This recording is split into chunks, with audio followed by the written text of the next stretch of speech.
Commissioner Bernstein, Here. Commissioner Grossberg, Here. Vice President Ruttenberg. Here. Should I call the rest? Okay. Call out the rest of them, Commissioner please. Flores Weisskopf, Absent. President Kaplan. Well, I know that Lori's here, but we'll move on. All right. Is there a motion to go into closed session pursuant to the following sections of the Open Meetings Act? Section 2C1, Section 2C5, Section 2C6, Section 2C8, Section 2C11, and those are the sections that I think are relevant. Mr.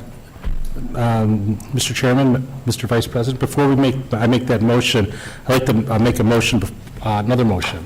And the motion I'd like to make is Brian Kaplan is late to the meeting because of business reasons, work. He's available by telephone now. So I make a motion that assuming that the motion carries to allow us to go into closed session, that the President Kaplan is allowed to participate by telephone. Is there a second to that? A second. All right. So now... All in favor? All in favor? Aye. All right, the motion Opposed? is carried. Thank you.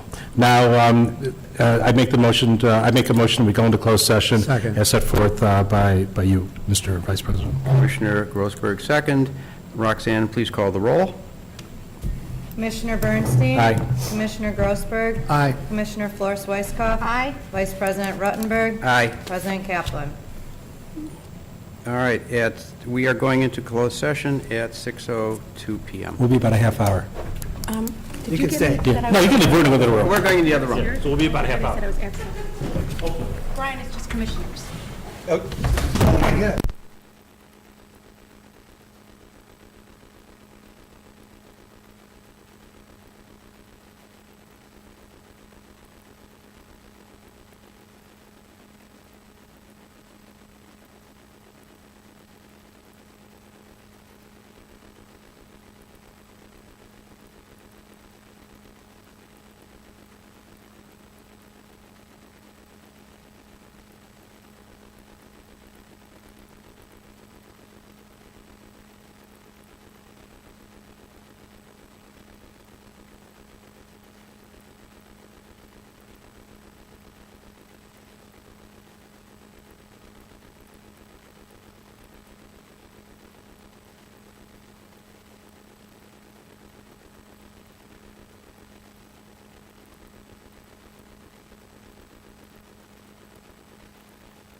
Aye, motion carries.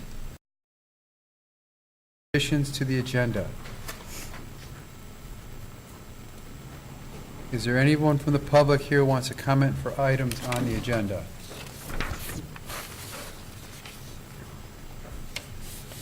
There are some people. Okay. Do you have a... Has everybody who wants to speak signed in? Yes. Was everybody here at our last meeting when we went through the ground rules on speaking? Good. Go ahead. Hi, Laura Knapp, 700 College Place. As you know, I'm the Commodore of the North Shore Yacht Club, and the club has promoted safe boating at Park Avenue Beach since 1933, and we worked very hard over 80 years to build a solid working relationship with the staff and the board of the Park District. We wish to continue to work together with the Park District to preserve safe and easy access to recreational use of the Lake Michigan beachfront for the benefit of the entire community. The Park District statements in October and November of this year place the future of recreational boating in Highland Park at risk. And we are sure this is not the legacy that the Park District Board wishes to leave for future generations. Vibrant communities maintain their assets, and the protective breakwater and boat launch at Park Avenue Beach is an integral part of the infrastructure of Highland Park. Recreational access to Lake Michigan has long been part of the city's mandate and part of its identity. If the Park District makes the investment now, the community will have this valuable asset for years and years to come. Today's citizens, their children, and their children's children can continue to take pleasure in this really beautiful spot. The Yacht Club is dedicated to finding ways to work with all of you. We look to the skilled professionals at the Park District and the city to help find solutions for this infrastructure project. To assist you, we did initiate the meeting last week between the Park District, the city, and the North Shore Yacht Club. The discussions at that meeting provided the specific tasks needed to continue moving forward. In particular, we asked the Park District to, 1, recognize the importance of the breakwater and boat launch to the safety of recreational boaters and make a public commitment to finding a solution. 2, to set up a Park Avenue boating facility task force using Park District board members and staff, city officials and staff, the North Shore Yacht Club, and members from the general public. 3, negotiate and sign a lease with the city so you can continue the management of Park Avenue boating facility, and also negotiate and sign a sublease with the North Shore Yacht Club so we can continue to run an affordable boating center that is open to all local communities. 4, work to identify and apply for grant funding for boat launch facilities, such as the current grants available from the Illinois Department of Natural Resources, and that's due in January of 2020, and there's also another one due in May of 2020. 5, consider new revenue sources such as day passes for the use of the ramp, or 10-year passes for individuals willing to make an upfront commitment, or the many other suggestions that were provided to you in the past meetings.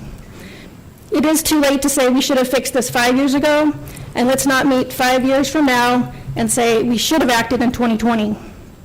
Now is the time, and the Yacht Club is here to help you to help find a solution for this problem. Thank you. Thank you. Garrett Flynn? Hi there, Garrett Flynn, 365 North Deer Park. I just wanted to come and kind of support the effort and the plea to continue to support the barge in the capital planning process. So I know that there's been a statement that there's only 70 people with launch passes. When we think about 70 people, that's the person who's signed up. I myself, I'll use as an example that I'm the one whose name is on the pass. I've got 4 family members. I've got 10 plus family members who are frequent boaters with me, and probably 30 plus of the kids and extended family friends that have used it, which translate to over 200 plus individual experiences on the lake as a result of my one boat pass. So I think that the representation of who's really using it, it's unfair to say that it's only 70 people. So it is a much broader experience. Also, I think the boat launch statistics were collected during manned hours. I'd say that 50% of my launches were done during unmanned hours. And so I think there's a large portion, and also that facility continues to be used by people that are fishing and using and walking and accessing the facility, including ADA compliant. And then I've seen a number of people that can access the water in the lake through that launch, with their wheelchairs and are using that. So it's not just the boating experience. I think that just like other infrastructure, being streets, sanitation, et cetera, this is something that needs to be maintained along the way. So I know that, as Laura said, this should have been done 5 years ago, but it's only going to become a bigger and bigger problem as we go forward. Now, if we're looking at this in a couple of years, what's going to be the cost to try to get that barge out if we do nothing now and it further depreciates? So a little bit of money now will go a long way towards preserving that structure. Furthermore, from commercial opportunities, if you look at other lakeside communities around Lake Michigan, they sponsor boat races, sailboat races, stand-up paddleboard races. So there's a number of ways that money can be brought to the community to kind of increase the use of the lakefront, and just think about the commercial opportunity that would mean to businesses around Highland Park by bringing additional populations to our community. Beyond that, I think the safety components are important, that we always read about the number of people that die on Lake Michigan every year. Imagine what that number would be if we didn't have the access and the amount of activity happening around Highland Park that is helping stranded boaters or kayakers or canoers. That those often don't get reported because there's no 911 when you're struggling in the water. So I'd like to continue to advocate for this to be added to the capital plan, and appreciate your time. Thank you. Thank you. Margaret Cole? Say it again. Margaret Cook or Cole? Sorry about that. She's been called worse.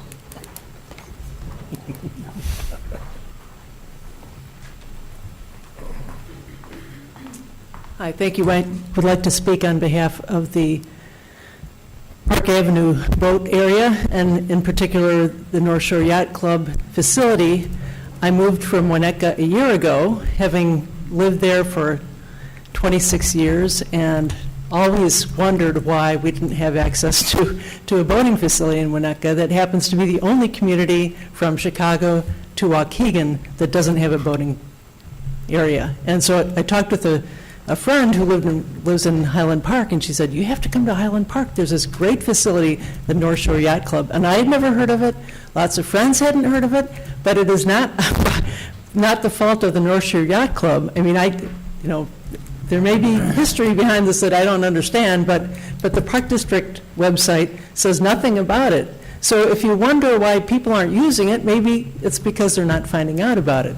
The cost of joining is very affordable because of all the volunteer work, the tremendous amounts of volunteer work that people do, but there's not a budget for publicity. So if the Park District were able to help publicize it, I think that would go a long way. And there are boat races, there are sailboat races every weekend when the weather permits, of course.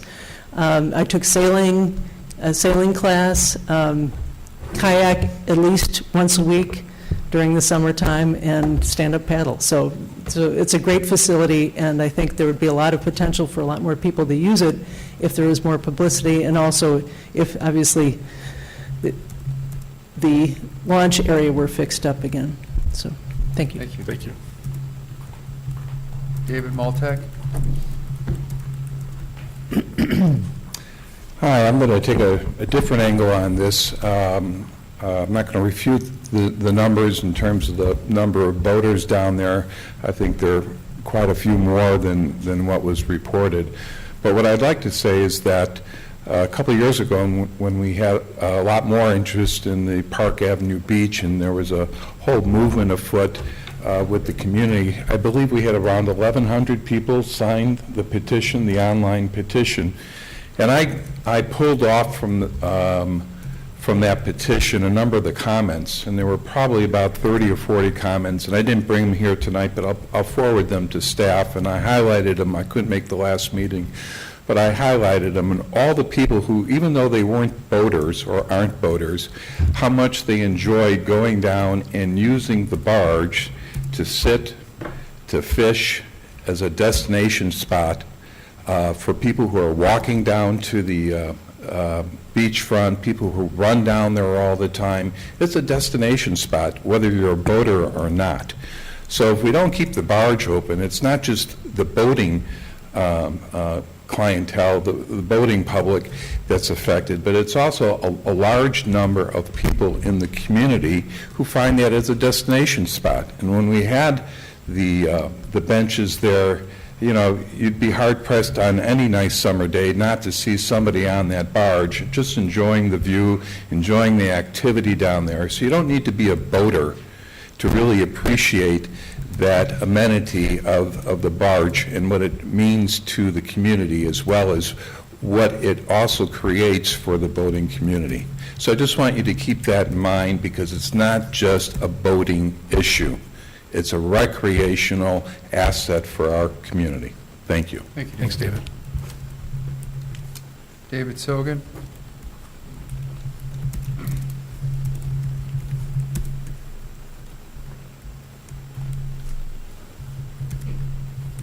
David Sogan, I've been here before. I'll comment on two things. What the lake takes away, it sometimes gives back. If you look down at the beach today, you'll see that the north end of Park Avenue, where the boating beach is, the part that's perpendicular to the bluff, has been growing with sand because of the storms that we've had. So that's good news, because most of last summer, my boat was in the water. And now it would actually be on dry land. But of course, we're losing a little bit of sand in the bluff area as we are throughout Highland Park, and that's just a function of the high water. I'm going to bet that I'll be pleased with what I'll hear on the further discussion of the Park Avenue Beach. We've had some meetings in the last week. There's going to be an active task force, as Laura mentioned, and I want to say how much I appreciate that the Park District and staff will be working cooperatively to access some of these funds. I realize that in some cases it may be a long shot, but it should be a pattern that we find and explore where we can find funding to provide access to the lake for not just Highland Park, but the surrounding communities, because I view it as a gateway to Lake Michigan, and that unlike Lake Forest, we should be in a community that embraces people from outside our own small community. Thank you. Thank you, David. Thanks, Commodore. Peter Mordini? Hi, Peter Mordini, live at 1853 Shane Court, Highland Park. I'm just really quick on this one. I know there's some concerns out there, you know, with the Park District between Rosewood and Park Avenue. I had some good conversations with Caleb Bernstein, and I know the way I feel it from the board is that, you know, there's between all these promises from engineers, this one hadn't happened, but, you know, no one's got a crystal ball, and things do erode. But I just want to have the board know that, yes, sand will erode, but a concrete and steel structure will not erode. So if we go, hopefully figure out a way how to get this thing either repaired or whatever, I just, you know, want the board to know that that making a structure like this, it's got nothing to do with erosion. It's just got to do with making it strong again, you know. Because that's the feel I had, you know, have some conversations with that. You know, with global warming and this and that, the lake levels are rising. We hate to put money into something that might erode, but it's a solid concrete structure that I know in good faith with some good engineers and all you guys out there are doing a great job. I also want to thank the staff meeting us out there this week, you know, going over some concerns and some other ideas we had to try to save some money. But again, you guys are doing a great job, and thank you for listening to us. I think everyone coming out here is opening up some ears here. And for the last point is the boating is growing. The Park District themselves called me personally to help them out because they overbooked the storage down there by 2 boats. So they called me down there to say, give us a hand of how we can stagger these boats. We booked 2 boats over. It's just been growing, and we don't know what to do with it. So it worked out fine. We figured out how to do it. And the economy is better, and people are just starting to buy toys now, and this is where they want to go use the toys. Thank you. Thank you, Peter. Dan Hirsch. Hi. Hi, everybody, thanks. Daniel Hirsch, 276 Walker Avenue. I was just next door at my Taekwondo testing, Park District, so thank you for holding those classes. Did you pass? No, I was there for moral support. I'm testing for my black belt in the spring. What's your belt? I'm deputy black belt. Oh, that's great. You can have anything you want. Well then, thank you.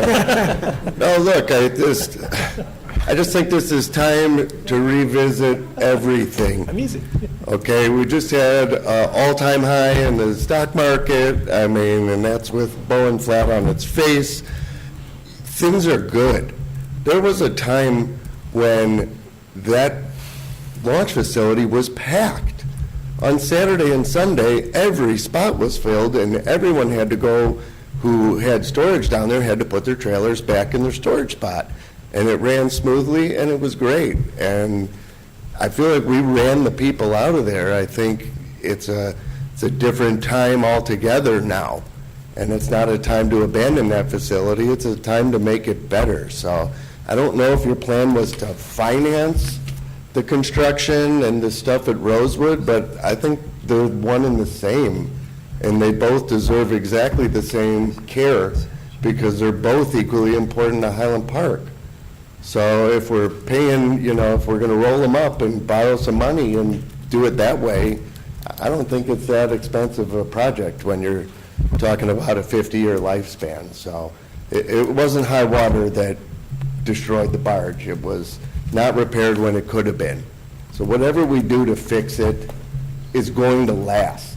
It's not going to be washed away. I was down there the other day, and there were 3.5-foot waves, and we still went out, and the barge, you could see it. If you just had the sheet pile extended to the end of the barge, even the way it is now, and backfilled it with some rocks, it'd probably be fine for 30 more years. No one's going to give you a guarantee, but if we got a lot of smart people, Pete Mordini and people with real experience, I don't think we have to get a Cadillac down there. I think, we can make it work, but I hope that we can because I seriously don't want to be here without it.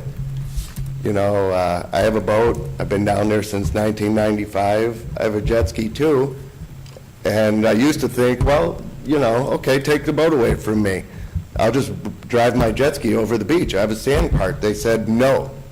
You can't even wheel my jet ski across the beach because it's a motor vehicle, and they said I'm not allowed on the beach.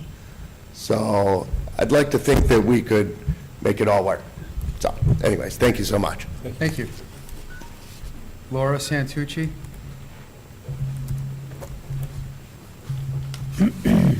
Hi, Laura Santucci, Highland Park resident for over 20 years, and I've been using Park Avenue Beach. My whole family has been using Park Avenue Beach for over 6 years.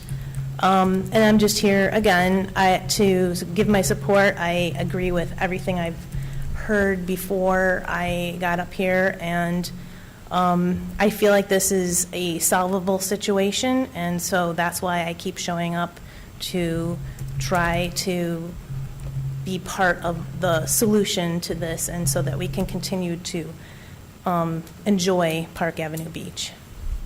Thank you. Thank you. Liz, I'll try it. Is it Rishi?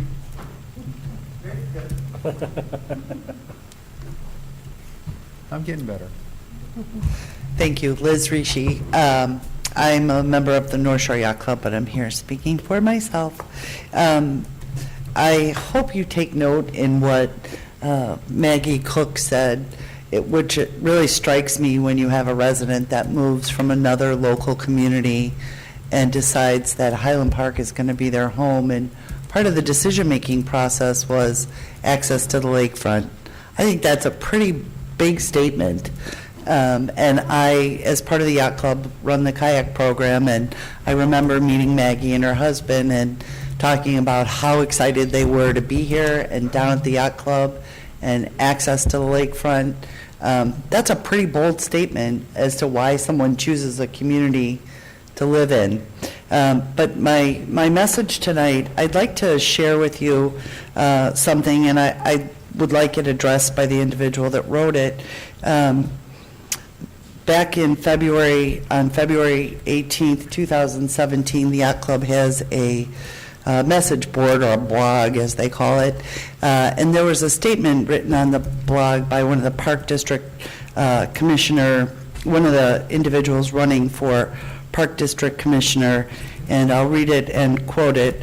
"Hi all, as a 24-year resident of Highland Park who has experienced firsthand all of the Park Board offers for residents of all ages, income, and ability levels, I am uniquely qualified to represent you on the board.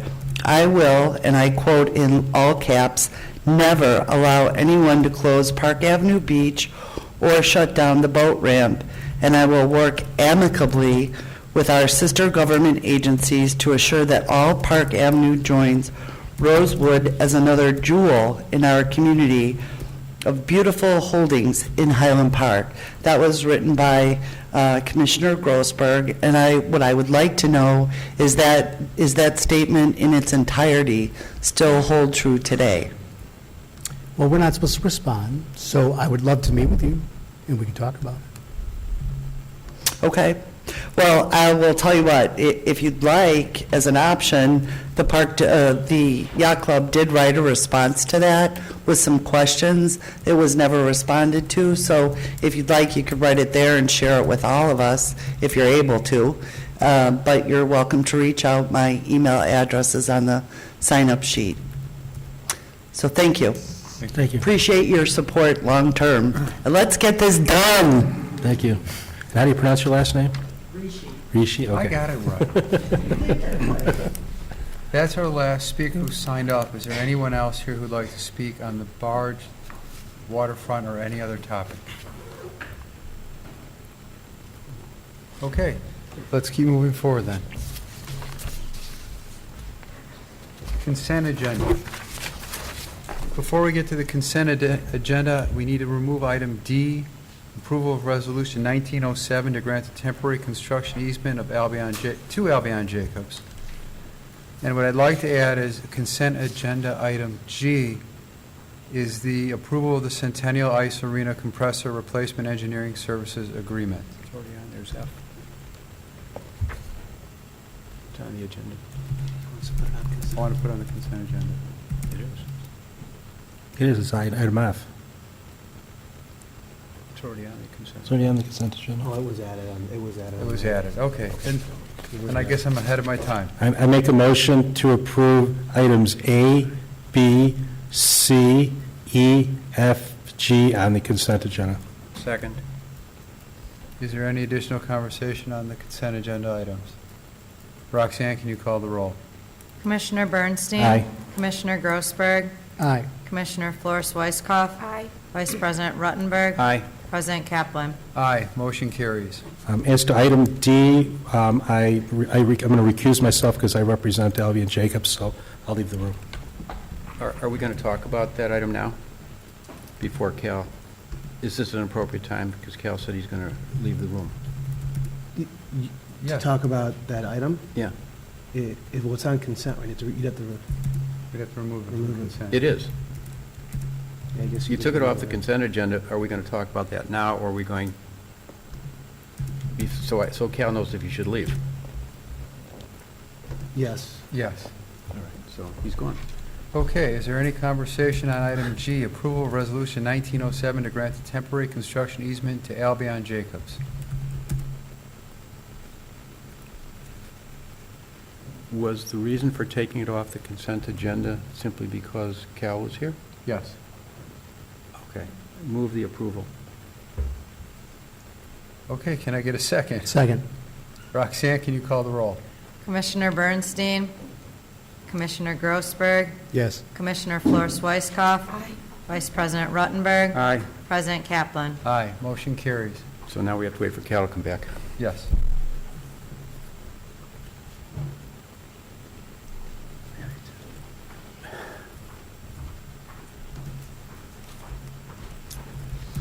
Welcome back. You didn't have to leave, you could just not vote. Unfinished business, Park Avenue, Brian Romes to present. Thank you. I'd like to provide the board with a quick update, specifically regarding the meeting that we had on December 5th. It was with Park District staff, with Commissioner Bernstein, Vice President Ruttenberg, City Manager Gita Newkirk, Councilman Bloomberg, Councilman Stolberg, and also members of the North Shore Yacht Club to discuss the Park Avenue boating facility. The focus of this meeting was the potential repair or replacement of the barge at Park Avenue, specifically focusing the majority of the conversation on the recently released grant from IDNR, which is called the Park Grant. If selected as a grant recipient, the award of this grant would provide 75% of the project cost and up to $2.5 million. We discussed a variety of challenges in applying for this grant, namely the requirement of an active 20-year lease agreement with the City of Highland Park for Park Avenue, which cannot be revocable, and open access to the site for both residents and non-residents on a daily basis. To follow up on the lease agreement for Park Avenue, the Park District staff met with city staff on Tuesday this week, December 10th, to discuss the terms and the logistical concerns associated with the grant, such as the parking and access restrictions that I just mentioned. Through that conversation, both the city and the Park District are optimistic that an agreement can be reached in time for the application deadline, which is January 21st of 2020. Yesterday, staff had a meeting with IDNR staff to clarify our eligibility to apply for this grant and our chances of being awarded this grant. The result of this conversation was that while we are not an ideal candidate for this grant, we are eligible to apply and we would meet the necessary criteria, assuming that the Park District and City approve a non-revocable 20-year lease agreement that does not restrict access to the site before the application deadline. To note, staff plans to submit an application also for this grant for Centennial Ice Arena improvements per our Greenprint Master Plan. So applying for both of these grants, IDNR did confirm this will not decrease our chances of receiving an award of one or the other. However, since the Park District can only be awarded one grant, applications will compete against each other. So at this time, unless there are any objections from the Park Board this evening, staff's recommendation at this point is that we will apply for the Park Grant for Park Avenue for the replacement of the barge. We will consider a variety of improvements, but the one that we are looking at is the replacement of the barge with a structure that will allow for a pedestrian walkway, as well as the addition of an adjacent floating dock. And the cost of the project improvement is estimated to be around $1.4 million and has a 65 to 70-year service life. In the meantime, Park District has also agreed to participate in a working group with members of the North Shore Yacht Club, and the purpose of this group is based on the assumption that if we're not awarded the grant from IDNR, there still needs to be developed an alternative plan for the site for improvements, as well as there would need to be the associated funding if we do not get the grant. The first meeting is scheduled for next Monday, December 16th at 8 a.m. And again, the focus of this group is to evaluate options for us to consider for Park Avenue site improvements and consider recommended funding options and opportunities. To this end, we anticipate continued work with Coastal Engineering Group, Smith Group, to assist in ensuring our options are consistent with new information that we've received regarding the site conditions at Park Avenue, which include the unpredictable weather patterns and high water levels in Lake Michigan. So in summary, before I summarize, regarding that working group, we are recommending that 1 to 2 Park Board liaisons participate in this working group. Currently, I know Commissioner Bernstein has expressed interest, and we would begin those, like I said, on Monday of next week. So to summarize next steps, Staff recommends moving forward with the park grant application, unless there is any opposition to hold back on that, but we would just move forward at this point. We recommend that there are some board liaisons selected to participate in the working group with staff in the North Shore Yacht Club. We would recommend that we continue to work with Smith Group to evaluate site improvements with an anticipated presentation in January. We would recommend that we work with Corporate Counsel and so Glink to draft a new agreement with, for the city for the lease for Park Avenue. And then in accordance with the requirements for the park grant, we would come back in the January meeting prior to January 21st to request approval from the park board for the lease agreement with the city of Highland Park. So these are the steps that staff is looking for direction from the park board on. We're recommending to move in this direction at this point, and if there's any discussion or questions, we'd be happy to answer those questions. I've got a couple. With respect to the park grant, and I never knew it was PARC. Yes, I was reading, I'm sorry. With respect to the park grant, I know that Gene Sogan and some other people offered to assist staff in preparing the grant and filling it out. Are we going to take them up on that offer? I don't think it's necessary. I think staff is fully committed to completing both applications for Centennial Ice as well as Park Avenue, but certainly appreciate the offer. And I'll ask Commissioner Bernstein if he's willing to be the liaison for the working group. Yeah, I just want to correct one thing that the executive director mentioned, is that it's my understanding that the task force is going to look into potential alternatives and options down there, and also determine whether they can be done in a fiscally responsible way. So I don't want to make, we're not guaranteeing that it's going to happen, but we're going to explore all the different options and then figure out, once we've selected an option, then figure out ways to pay for it. Is that correct? Correct. And under those conditions that I'm agreeing to participate in the task force. Are there any other commissioners that would like to act as a liaison to the task force? Given my history with Park Avenue, I will join Cal in that, Okay. under those conditions that Cal's mentioned. My last question is, Brian, you mentioned that we are not an ideal candidate. We haven't had this conversation yet, so I'm going to ask you why. In speaking with IDNR regarding this grant, so it's called the Park Grant. It's Parks and Recreation Construction, and the focus is on indoor facilities. Outdoor facilities are eligible, but staff made it very clear that a very small percentage of outdoor facilities typically receive this grant.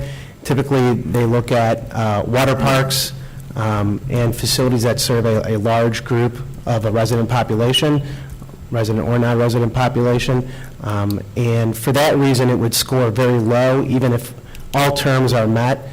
So it'll be a long shot either way. But staff still recommends taking the shot, correct? It's an opportunity to receive a large sum of money, and we would recommend that we take this opportunity to receive that if it's possible to get it. All right, thank you. Do any of the commissioners have any other comments or thoughts? May I go next? Yeah. Yes. I'm grateful for the research that our staff and that the members of the public have provided us to point us in the direction of this grant. I have a long history with the Park Avenue facility, having been a sailor, having learned at Dave Sogan's feet of how to be a sailor.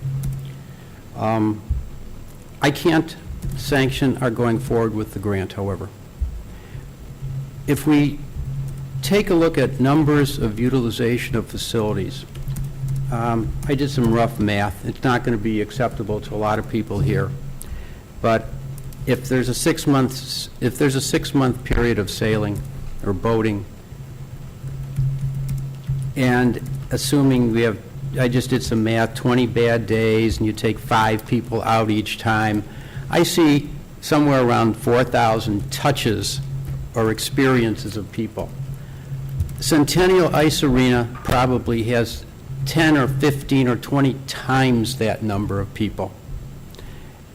I do not want the Park District to be competing against itself for the funds that are available. I think that while I'd like to get money to do Park Avenue and the barge, I do not want us to compete against ourselves. I think Centennial Ice Arena and the grant for that is going to service our community much better and more effectively than a grant for Park Avenue.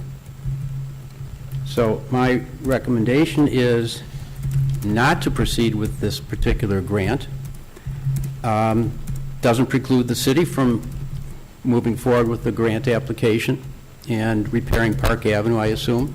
But, you know, everybody talks about there being partners, but this is not a grant that we should apply for if it will in any way interfere with the possibility of getting a Centennial grant. I'm just not comfortable with our proceeding in that path.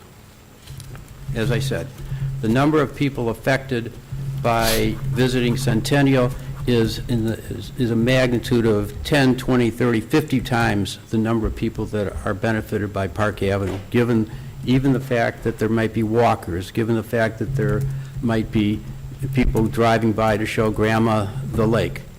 We're not stopping that. We're not stopping that at all. We're not stopping the small craft sailing from Park Avenue. We're not stopping that. The barge, what's left of it, is an effective breakwater. At some point, it will have to be fixed. I accept that. But that's longer term than saying spend $1.4 million right now or get a grant and take it away from Centennial. So I don't think we should apply for the grant. Okay, anybody else? Yes. I'm going to start by saying I'm pro-task force. Actually, I'm going to start even before that. Since I am the most recent person to run for this board, I did meet with members of the yacht club. Contested. In a contested election. Contested election? Yeah, because Barry and I just ran for election. Oh, that's true. Okay. That's true. Sorry to correct you. And I did meet with members of the voting community and did make frequent visits down there too, because I was there as sort of the walker. I was that person that enjoyed that beach because I've been invited to a few parties down at the yacht club, and I just like the whole scene down there. And I love to see kids on the beach, and I like to see the paddle boaters, and I think it's a valuable asset to our community. So I'm pro-task force for sure. I think that communication is always the best way to do that. And gaining knowledge over my 2.5 years here, I've learned a lot. And I had a great time when North Shore Yacht Club hosted a kind of a open house down there, and I just learned a lot about the land and the people that are down there, and I really just enjoy it. I'm with Barney about not applying for the loan. That's the grant, sorry. I think that it ties our hands in other directions that I do not feel comfortable with. I have grave concerns. Although I'm not going to go to the next step that Barney went, respectfully. I'm just more about we're in or out, and we have a board have got to decide which direction we're going to go, regardless of a grant. And we have to decide if this is something that we need to invest in. And I think, from what I'm hearing from the executive director, that our chances are very slim of getting this. For us to make a commitment to another intergovernmental agreement based on the small chance we get it, I think is irresponsible. So I want to, it sounds like Peter and Commissioner Bernstein met, and I hear Commissioner Bernstein's concerns about investing in something that we don't know what it's going to look like inside of 2 years. That concerns me too, because I do not want to throw money out there and have it just swamped. I mean, it's supposed to turn around. You know, it's cyclical, is what climatologists say, that it's supposed to recede. And so, but we're seeing things in weather patterns now that we've never seen before. So who knows? It could be longer than that. The comment was made, maybe this isn't a great location for a boating beach anymore. I don't know. But it concerns me to put money into it now, not knowing what it's going to look like in 2 years. I would love to get this worked out. Everything I wrote was true. I also wrote that it was going to cost $1 million to fix it, and I got excoriated for that. Little did I know that that number was too little. So I do have a passion for this, and I do sort of see both sides of it, but just going back to the original proposition, I'm against going for the grant if it means that we have to tie our hands in other directions. Anybody else? Has everyone spoken? So I had some thoughts here. If we were to apply and get the grant for Park Avenue, it was stated that it doesn't cover 100% of what it looks like we'd want to spend.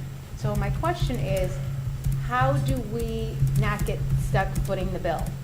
Because, I think we need to come up, I don't know if, Commissioner Bernstein, you mentioned that the Finance Committee might come up with a number or something that we feel good about putting towards Park Avenue, but then what about that extra? What about that leftover money? How do we fund that is my first concern. Okay, so as far as competing applications, I know this sounds like a different approach, but why couldn't the city apply for the Park Avenue?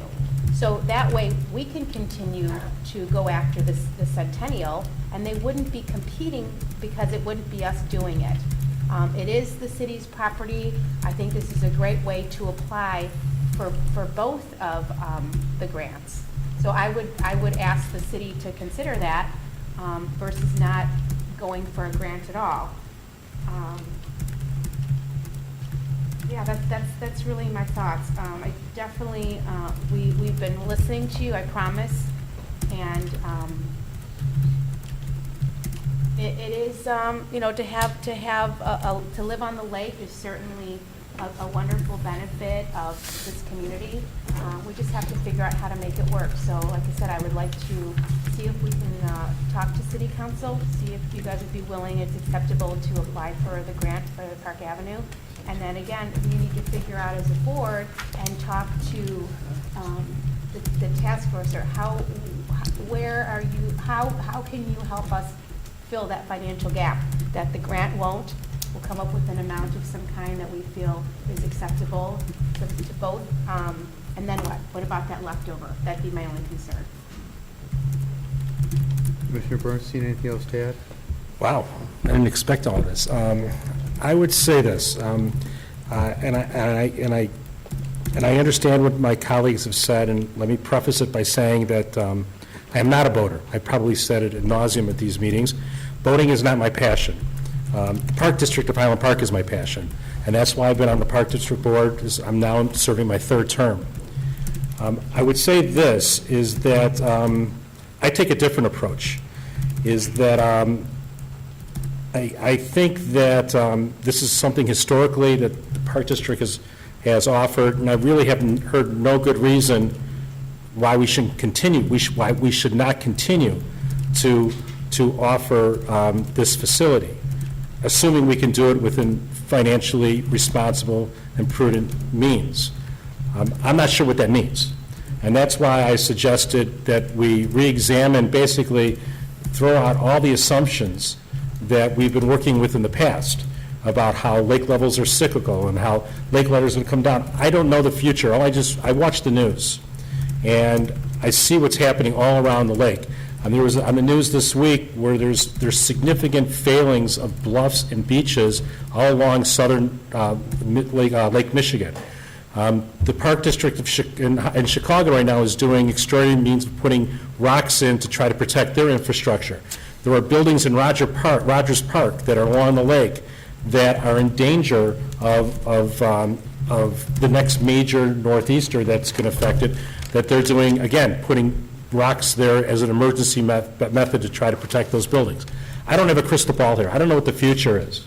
And I think that we need to re-examine, and I said this to Peter when we talked on the phone, I think we need to re-examine the engineering and re-examine what our assumptions are, what the lake is. I think we should go in with the idea that we would like to do this, and that we would like to provide this amenity for the community if it's possible. I don't know the answer to that question. I do know the answer to the question that I asked to our consultants at Rosewood when we built Rosewood 5 years ago. Is there any danger if we build Rosewood and we put those beachfront protection systems in? Is there any danger to the boardwalk? Is there any danger to any of the buildings? Is there any danger to the parking lots? Under the most extreme circumstances. And we had engineers stand right there and advise the board that there is no issues, that you shouldn't even worry about putting any other extraordinary or any other beach protection programs in place there, because in a million years, that will never happen and they'll never have an issue. And I sat there and I go, okay, that's what the expert says. Well, that million years is now 5 years. And we are now looking at taking extraordinary means in order to protect our investment down at Rosewood, which we, an expert told me 5 years ago that will never occur. So, and then I asked that question. The next question I asked the experts is, well, why are we having these issues at Rosewood where they don't have these issues at Lake Forest? Lake Forest is not adding any sand. Lake Forest is not have not incurred any erosion. And the response from the consultants were that Lake Forest's topography and their beach is different than Rosewood and Highland Park. So where does Park Avenue fall into that? I don't know, because I never asked that question. I'll be honest with you, I didn't know that was the right question I should have asked. We've invited the experts and the consultants to come back in January to basically re-examine the issues, basically throw out the assumptions that we've been working with. And I know Commodore, we've talked about, the former Commodore, we've talked about this issue in the past also. I don't know, I have a lot of questions. I don't have a lot of answers. But I think that we need to approach this as a matter of saying is that if the answer is yes until we find out we can't say yes. And I think that, so that's where I'm looking at. How we pay for it, we'll figure that out, assuming we can pass the first test and it's actually practical to do it. So I guess that's a long-winded answer or a response, basically saying let's let the process go through and see what can be done. I don't think this is the city's problem. I think this is a Park District issue. I think this is something that we provide as an amenity, part of recreation. This is something the city doesn't do. So I don't think that pushing this off on the city is the right avenue. I think this is something that we should be dealing with. We should, the buck stops with us. And we should try to figure out if it's possible to fix this in a financially responsible way. With regard to the grant, I have the exact same concerns that my colleagues have mentioned. However, I feel comfortable after Executive Director Romes have met and discussed the matter with the IDNR that the competing grants will not jeopardize either one from being answered. So I see there's no doubt, assuming that when we invite the engineers back in January, that a project can be done and can be built there in a fiscally prudent manner, that I see no downside of proceeding with the grant. Okay, and I guess I'll go last. Garrett, David, I was one of the people that didn't know how many touches the barge had. I looked at it in this small way, the number of passes sold. Even by Commissioner Buttenbrook's numbers, I was wrong. I can tell you that if our staff recommends the grant, I have no problems going forward with the grant, or the grant application. If one of our facilities are going to get over the other, I'd rather have it go to one of ours than somebody else's. That said, I think that there is work to do because there is a shortfall in the event that we do get the grant. My biggest issue with going for the grant is we have to have a 20-plus year irrevocable lease with the city for a property. As all of you voters know, parts of that property is falling apart. Parts of the parking lot is falling apart. I don't want to buy into a money pit, but I understand that we have to do it in order to get the grant.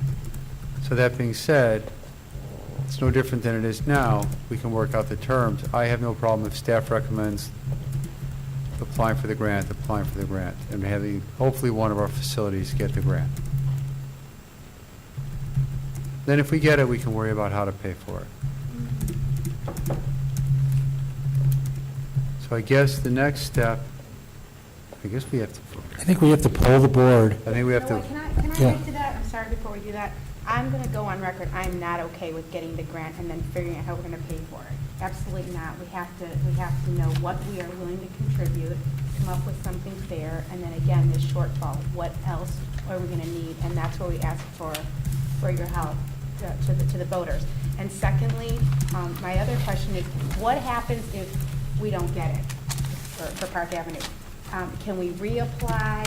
Is there a certain time that you can't? Like, what, are there restrictions after, and when's the next opportunity to go after that grant? So we never know when or if these grants are going to be available each year. They announce them on an annual basis, so we don't know. The last one was available, I think it was 2014, so it's been 5 years since this park grant has been offered, and so this is a big deal, this park grant. It's one of the best grants available for Parks and Recreation. Okay. can I make a suggestion, Lori? Yeah.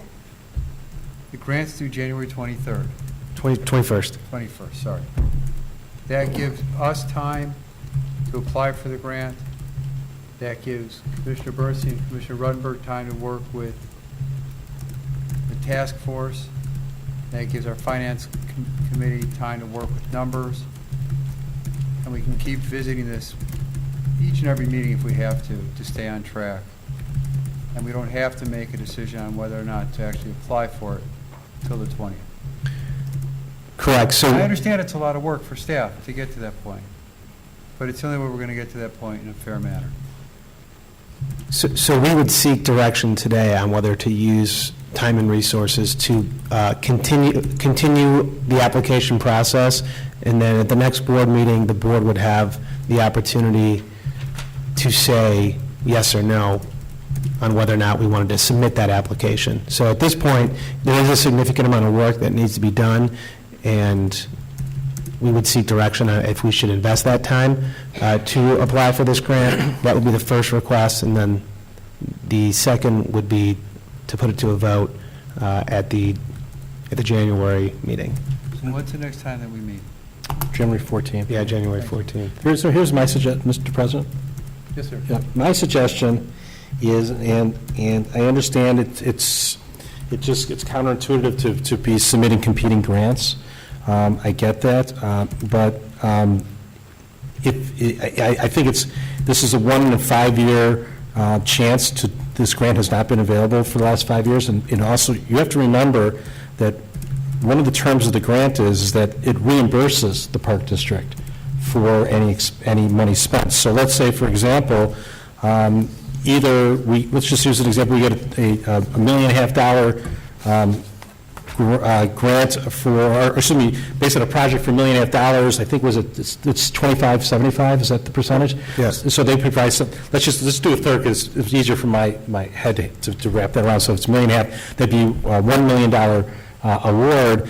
We would have to pay that $1 million with the hope that the state will reimburse us, because in the past, for example, right now at Rosewood, and Jeff is shaking his head yes, right now I think we're just getting money for a grant that we received how many years ago?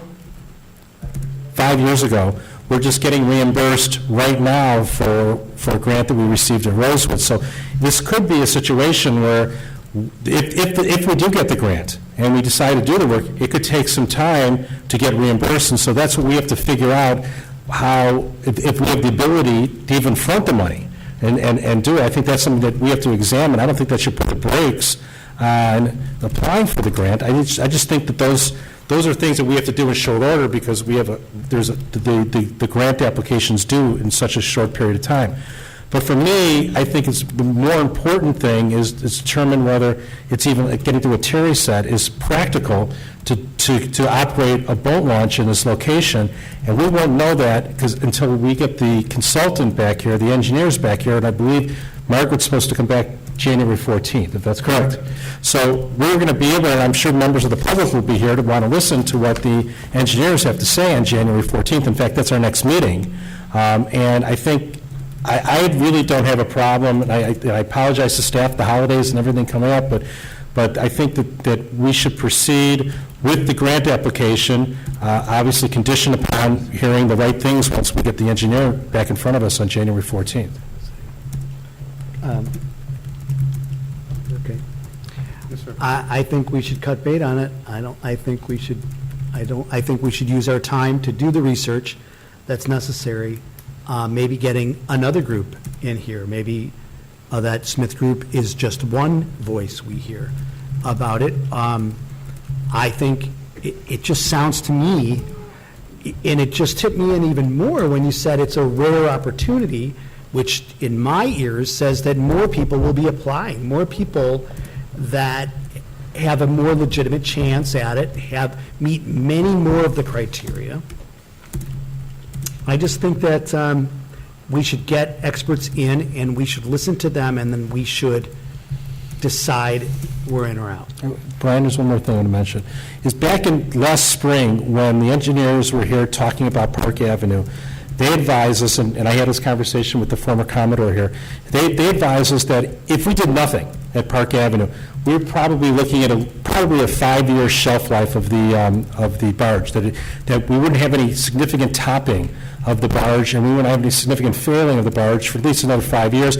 Well, what could happen, they said, and I'm paraphrasing, is that you would have fewer days that you could launch, because if there was more rough water, then you could launch. You wouldn't be able to launch because the breakwater would not be operating in a sufficient capacity. Well, that 5-year period is now shrunk to less than a year, because now we are having significant topping. We are now having significant failures of that structure, which the engineers told us last spring could last probably another 5 years with some time to make a decision. So they were, I know Jeff's looking at me like I'm crazy, but they're talking about the inner wall, not the outer wall. The outer wall they said was going to fail, but the inner wall that's closest to the beach, they said that would be sufficient in order to operate a boat launch there. And it appears that that's not working, and that the rake levels are so high right now that the water's topping over, and then even on calmer days, it would be hard to operate that facility next year.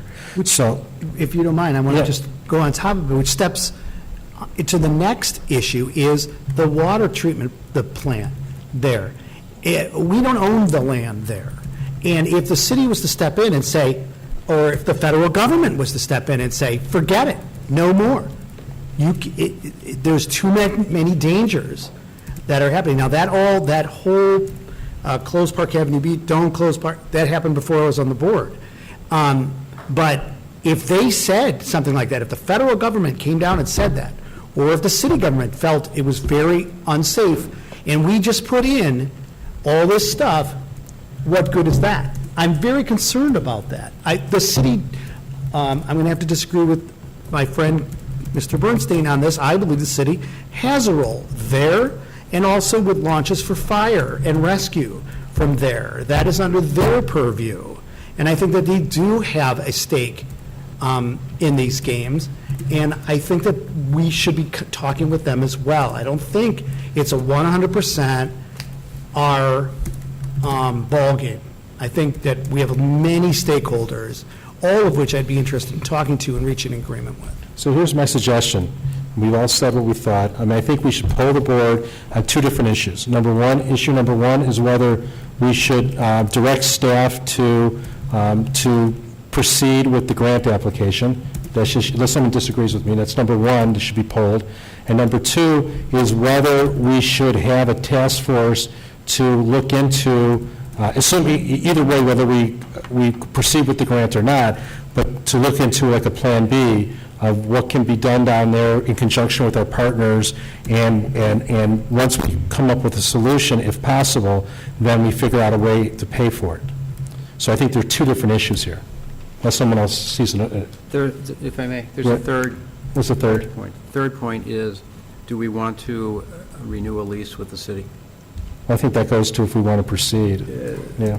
Not necessarily. Okay, let's not take it into, so I think those are the three things. I'll start with the easiest one. do you want to speak? Commissioner Stolberg, Councilman Stolberg, excuse me. My name is Adam Stolberg. I'm a city councilman in Highland Park.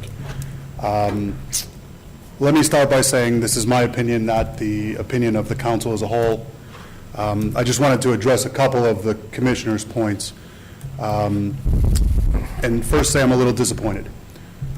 We had what I thought was a pretty productive meeting last week. I understand your role in not trying to cannibalize one project over another. And just like we say, we don't get in your way of your mission as you don't get in the way of ours. Commissioner Weisskopf said that the city should apply for the grant. I will tell you, in my opinion, that is not something we will do. Recreation is not one of our core priorities nor our mission. It's yours. And while public safety is a core priority of the city, Terry, you bring up, Commissioner Grossberg, you bring up the city's responsibility in the launch for the fire and rescue boat. We've already started exploring options. We can launch that skiff from the beach on a crane off of a truck in about 30 seconds. I want to remind the Park District that I believe in the 80s, you guys paid for this barge, not the city.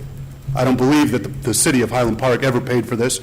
And just like any other deteriorating asset, just because it's on city property, you paid for it, you've used it, you've generated revenue from it, you should be responsible to repair it, in all candor. That's the way I feel. That's not representative of the city or my council colleagues. I think that just as you allocate dollars for things as we do, it is not in a vacuum. I have been the first to say anything the Park District has undertaken in the last 20 years, you've done a fantastic job on. Whether it's the water park, whether it's the golf course, whether it's Rosewood Beach, whether it's what we're doing together and selling you the country club for $500,000 and look forward to the walking trails. You did a great job on Rosewood Beach. Situation's changed. From what I understand, you've reallocated monies to preserve that beach by bringing in sand. I understand the need for Centennial, and again, that's your mission, but maybe the situation's changed at Park Avenue as well. And to have an opportunity to have a multi-million-dollar grant, I think is foolish not to apply for as your mission of recreation to all the residents of Highland Park. There are so many things that we do that not everybody benefits from, but if they meet our core priorities, we do them, we plan for them, we expend the money for them. And I think that to say that you don't want to apply for the grant and that the city should do it, again, I'm one of 7. I would not be in favor of applying. It's just not our mission. As far as Commissioner Kaplan's point about the land, I believe you guys have been operating there without a lease for over 20 years. I know we've talked as recently as earlier in this week. The concept of a long-term lease is not a problem. We even brought up the idea of selling it to you. Numbers weren't discussed, but in all candor, Brian and I talked about the dog on, the fleas on the dog and inheriting a money pit. And if it means you guys need this to get the grant, I am telling you as one of 7, as we've done with the country club, as we've done with other things, we will work out the lease to the benefits of the residents of Highland Park. So I appreciate you letting me voice my comments, and again, they're mine, not the council's. But I would hope that you guys hear the people in this room and the much larger group that they represent, not only for themselves and the boaters, but for the people who come to Highland Park for the beauty of the lakefront. So, thank you. Thank you. So thank you for your comments. I'm sorry, Lori, I didn't mean to walk away. It's Did you have a okay. question? So we were left with a mess, okay, when your councilman Bloomberg came in, okay, we were doing the best we can to serve these voters, and we were thrown a wrench in everything that we had provided for the voters. We, Councilman Bloomberg had no problem saying, no prob, and it did fall on us. So there has been intervention on the city's part. So, we've been doing our best. We hear about intergovernmental collaboration. I disagree. I'm disappointed back that you will not apply, you personally, for a grant. Our mandate is to do what we can on our end for our facilities. We're going to do that with Park Avenue, with Centennial, and we'd like to help the voters, and that's where we ask for your support and the cities. So, and then I disagree, Commissioner Bernstein, this is not pushing it up on the city. This is intergovernmental collaboration. We are serving the same people. So in turn, I am disappointed to hear that you feel that you guys have no part in this. We have worked with you in the past with issues that were created by the city's concerns, and I'm disappointed to hear that. Brian, can I, and I hear you, Lori, and I appreciate We're on the board, comments. I understand that. Right, I can't speak to what Councilman Exactly, Bloomberg did. And that's what. And I understand that he actually helped facilitate some solutions. I mean, did he but though? I can't speak to it, I'm sure Tony would be happy to. We still don't have voters happy. Again, I want to see. But if voters aren't happy, why is that our issue? Guys, Listen, I feel like. I just want to clarify one thing. I didn't say we won't apply for the grant. I said, in my opinion, it's not our mission. Addressing you. Right. Here's the thing. We're fed up too with this, voters, okay? Every meeting, you guys are showing up, we're trying to come up with the solution. In my opinion, this needs to end. I don't want, let's give the staff the direction to apply for the grant, and then we'll decide if we want to submit it. Let's just make a decision already. You know, this is enough. In my opinion, in my strong opinion, I think if we're going to direct the staff to apply for this grant, that means we're going to go ahead and go forward with it. I think enough's enough already. They want an answer, and we need to figure out what we're going to do, what we're willing to contribute, what we can afford to, and move on. Another boating season is coming and going. Let's finish this. I'm sorry, I just. Brian, can I ask you a question from our meeting last week? We're still talking about this Didn't we stuff. talk about that, unless I'm wrong, I don't believe the city was eligible to apply for this grant. Did we not have that conversation as far as who is eligible for it? I don't remember, but I thought. I was confused too, but I thought that you were eligible. But the point, I think that. Yeah, I think. Okay. But You would be eligible. Can I just add a little clarity? The idea of applying for the grant, by the city applying for the grant, is not to foist our obligations to repair the barge, if that's what happens, operate a facility, but to break apart who the applicant is. But if we're the applicant, as Commissioner Bernstein said. Don't promote me. I apologize. Okay, thank you. I may have been a demotion, I don't know. No, he can't vote then. But if we're the applicant, doesn't that mean then we front the money, we work with the consultant, we undertake the scope of services and the design, and ultimately probably are in the long-term liability of the maintenance? And again, Now you're getting the point. well, but that's your I was role. joking when I said that. Jeff, and are they eligible to apply for the grant?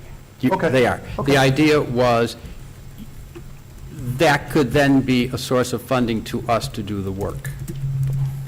I mean, I don't know how the IDNI works. But I don't want to get involved I'm in not that. looking the city to be our nominee and put him up as a straw man. That to was go I forward. think Yeah, that's it's- what the thought was, Cal.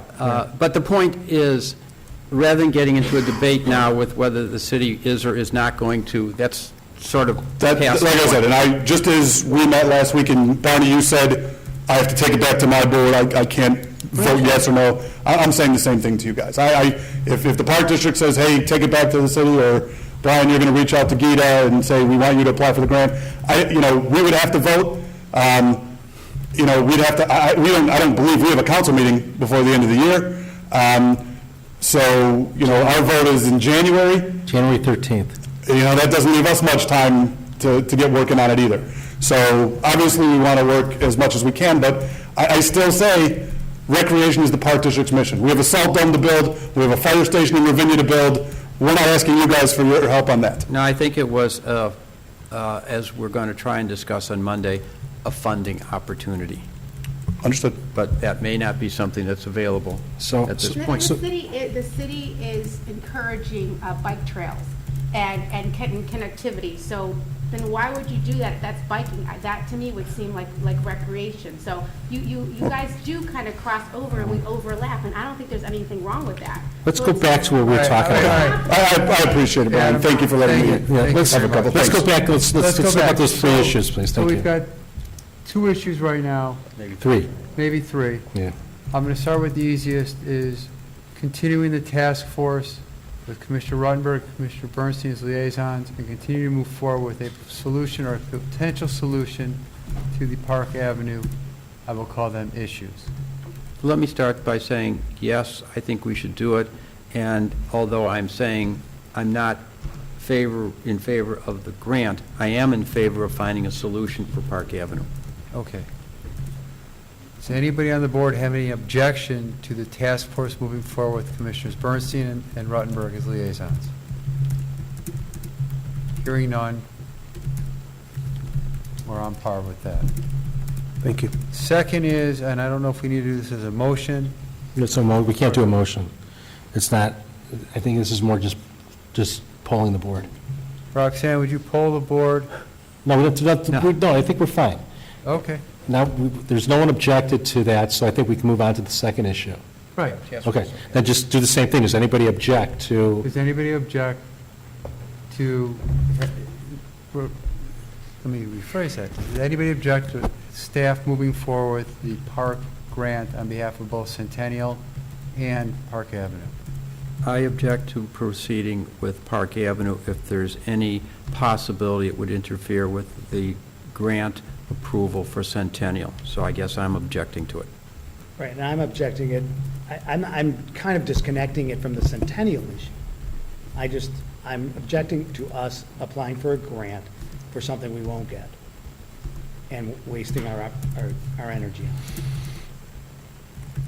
I too am objecting it. I think we should apply for Centennial, and I'd like to see our sister government step up and help us, since they're eligible to apply for the Park Avenue. I am personally in support of the staff moving forward with the park grant for Park Avenue. And I don't object either. So, but it sounds like it's 3-2. So in a 3-2 vote, at this point, we're telling staff not to move forward with the park grant Thank you. For Park Avenue. for Park Avenue. Yes. What about the lease? So what about the lease? I just asked him that. Okay. And at this point, we will continue, I think- unless there's objections, to work with the city or communicate with the city. The question, I think, was if we were getting direction to work with our corporate counsel on drafting any type of agreement. I would assume if we're not applying for the grant, at this point, we may not be ready to work with corporate counsel, but I guess we look for direction from the park board on that. Brian, I have a question for you. Brian Romes, we have to figure this out. Pastimes only. Romes, Executive Director Romes. Director and Mr. President. Okay, Executive Director Romes, if we decide, it sounds like the consensus of the board by 3-2 is not to proceed with this grant. You mentioned that there's other grant opportunities coming Correct. in the spring. Correct. Does that prohibit us from pursuing those grant opportunities? No, we can, so then there's a variety of grants that will continue to be available, one of which is the ISLAD grant, which does focus on outdoor facilities. And just to cut to the chase, is there any other facilities that you were planning on making an application for that grant for? Not at the moment. I'm looking over to our planning department, but we always apply. Yeah. What is that grant? Usually it's in the spring, and we do not know, it hasn't been released yet, but typically it's in the spring that it becomes available. But again, that's not every year either. It depends if they decide to release it, if the state approves the funding for such. So as we proceed with the task force, there may be other opportunities to obtain additional financing, or I'm going to use the word financing, grant opportunities in the spring. There are, yes. Okay, just want to make sure it's clear. With respect to the lease, I think that's determined if we come up with an option, with a solution for the issue down there, then that would be wrapped into that. The reason we expedited the lease discussions was because we needed it for the grant. It was a condition precedent. if we do nothing at this point, the lease will just turn Roll over over. for another year. Yeah. Which would allow us to continue to operate and provide the facilities to the yacht club. Yes. So it's basically status quo. Is that right? Or is that quid quo? It's a quid pro quo. Oh, wrong. At this point Wrong in proceeding, time, sorry. we will let the lease roll over And let staffs continue to talk about a long-term solution on leases and other related So issues. we're going to continue and meet on Monday, correct? Correct. Yes. Okay. Okay. 8 o'clock in the morning where? Currently, it's scheduled for Westridge Center. Okay. And the only other item, I appreciate the board's feedback and insight, would be just working with Smith Group. We currently, as Cal had mentioned, we would want to discuss options with Smith Group going forward for the site to look at different options based on the conditions and where we're at today, based on. And my suggestion was, we talked, Executive Director Romes, that Margaret from the Smith Group, who's in Madison, is coming down January 14th. Correct. That we try to set up a task force meeting prior to our park board meeting and have her come here and talk to the task force. So make sure there's no objections to that. I'm fine with that. Okay, Make sure I'm free that night. we have a plan. Thank you. Approval of ordinance 19-09, tax levy 2019. Mary Lynn Peters, Elliot Becker to present. Good evening. I don't know if Elliot's coming up. Okay. Is this Elliot's last visit? Yes, It and I is, want it to is. thank Mr. Becker for his time and stewardship. Thank you for having me. Okay. If you'll recall, back on November 12th, the Park Board passed the Truth in Taxation Resolution for the 2019 tax levy, which affects our 2020 collections. By law, the Park District must wait for 20 days at least to officially pass the 2019 tax levy ordinance to formalize the estimated levy as was described in the resolution. Upon passage of this ordinance this evening, the staff will deliver an executed copy to Lake County so that it may be recorded by the legal deadline, which is the last Tuesday of the year, which this year falls on December 31st. The 2019 tax levy represents the district's request for property taxes and reflects an increase of 4.58% over the previous year. It's compiled of a 1.9% CPI increase on current properties. It also includes 4 cents per $100 of every EAV for the Special Recreation Fund, and then the rest of the tax levy comes from any new construction that may come on the books. The staff requests that the board pass ordinance 1909, tax levy ordinance for 2019, representing the district's request for property taxes to be received in 2020. The amount of the levy is $12,032,280, exclusive of debt service. Does anyone have any questions, or did you have anything you wanted to add? Okay. When you have a motion? Yes. Is there, I'm sorry, go ahead. is there a motion to approve ordinance 19-07, the 2019 tax levy? So moved. Is there a second? Second. Is there any additional discussion on the motion? It's 1909. 1909. He said 1907. I don't know if that would screw a record. Oh, 1909. sorry. Is there any additional discussion on motion 19-09, the 2019 tax levy? Hearing none, Roxanne, please call the roll. Commissioner Bernstein? Aye. Commissioner Grossberg? Aye. Commissioner Flor Swyskoff? Aye. Vice President Ruttenberg? Aye. President Kaplan? Aye, motion carries. Approval of ordinance 19-10, 2020 combined budget and appropriation. Ms. Yeah. Peters and Mr. Becker to present. Okay.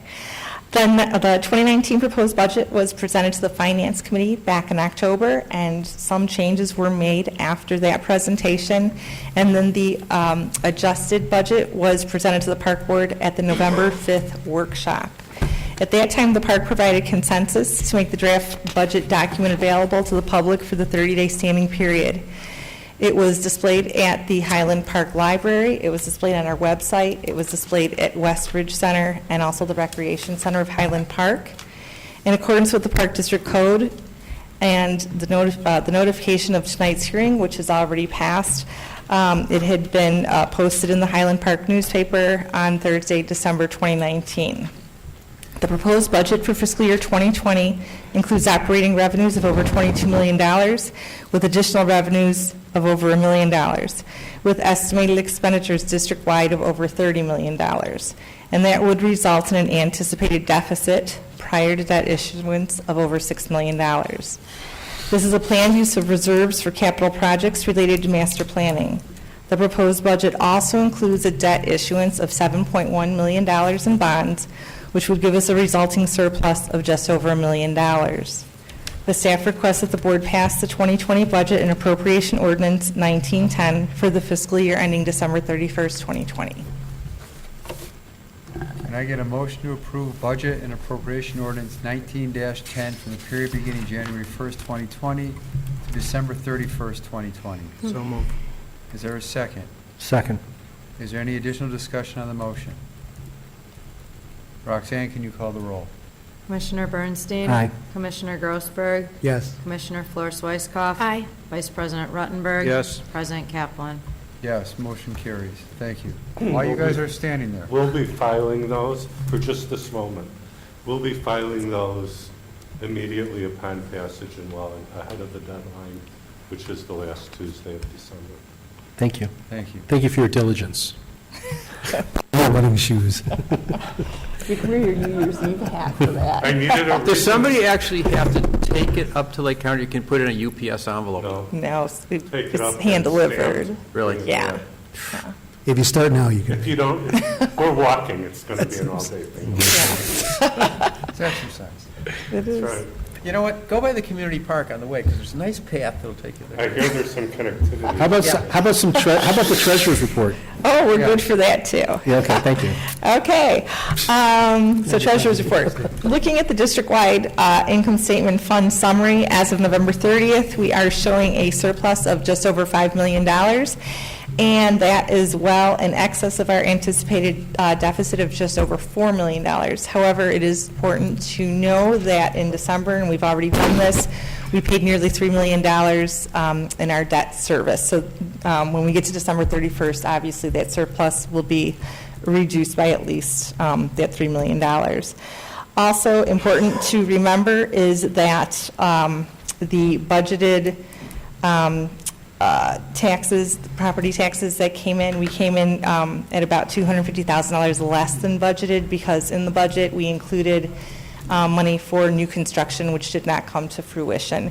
In this year's budget, to make sure that that does not happen again, we did not include budgeting for new properties to come on the tax rolls. So we shouldn't have that issue in 2020. And then we had just one last breaking item that happened since we published this. We were involved in a settlement with IMET, you may remember. Well, I just know about it. Yeah, I've been educated on this issue, but we should be receiving $134,000 hopefully by the end of this fiscal year as a result of that settlement. And that'll be the last payout for that. That is my understanding. Yes. Yours too. Thank Yes. So that's, Anybody else have any questions? Thank you. okay, thank you. Well, isn't there anything else we could ask them while they're there? I know my capitals. It's the capital of West Virginia. Charleston? Okay, new business. Is that right? That's South Carolina. Yeah, you blew it. Mitch, come on down. I used to Hidden know. Creek Aqua Park. You know capitals? Capital of West Virginia. What's the capital of Kentucky? Is it Louisville or Louisville? Lowville. Lowville. Lowville. Yeah, Louisville. It's actually Frankfurt. Hey, guys, we're getting off topic. Thank you, President Kaplan. Well, hard to believe I'm talking about Hidden Creek when we're getting ready to go into winter, but we have a big slew of projects, one of them being an operational critical component, very large scope, very sensitive timeline. So we wanted to brief the board tonight about that project before, in advance of it getting into the real meat of it, which will be in the early stages of 2020. The project that I'm talking about is a replacement of our pool water filtration system. So the system has been in use for 22 years, so since it has been rebuilt.